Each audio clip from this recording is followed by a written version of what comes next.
एक मोठी बातमी आहे। शिवपराक्रमाची साक्ष देणाऱ्या प्रतापगडाची तटबंदी आज सकाळी 11च्या सुमाराला गडाच्या पायथ्याशी ढासळली।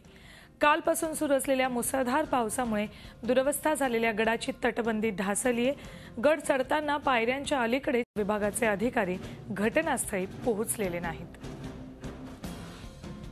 आपल्यासोबत आमचे प्रतिनिधी सम्राट गायकवाड आहेत, त्यांच्याकडून अपडेट्स घेऊयात।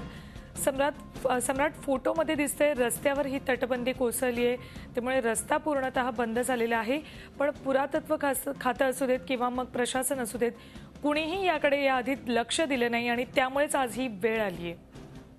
होय, आपण या अगोदर शिवजयंतीच्या पार्श्वभूमीवर आपण गडाची दुरवस्थेची स्टोरी आपण दाखवली होती। त्यानंतरही अजूनही प्रशासनाने गडाची दुरुस्ती करावी किंवा तटबंदीची दुरुस्त करावी याबाबतही प्रशासनाने कोणतीही दखल घेतली नव्हती।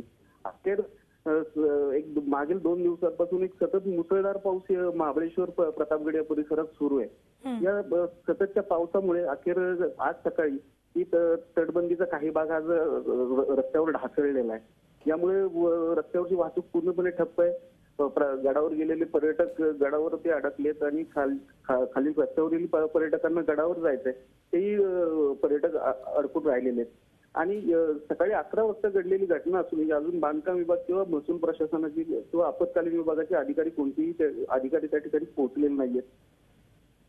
धन्यवाद सम्राट या संपूर्ण माहितीबद्दल। एकंदरीत मुसळधार पावसामुळे ही तटबंदी कोसळली आहे। झी24 तासवर आपण ही एक्सक्लुझिव्ह फोटो पाहू शकताय। तटबंदी रस्त्यावर कोसळली आहे, त्यामुळे रस्ता पूर्णतः बंद झालाय। आपत्कालीन विभाग असू देत, महसूल प्रशासन असू देत किंवा मग पुरातत्व खातं, बांधकाम विभाग यापैकी कुणीही अधिकारी घटनास्थळी अजूनपर्यंत पोहोचलेले नाहीयेत। जे पर्यटक गडावर गेलेत ते तिथेच अडकलेत आणि ज्या पर्यटकांना गडावर जायचे ते खाली अडकलेले आहेत। झी 24 तास रहा एक पाऊल पुढे।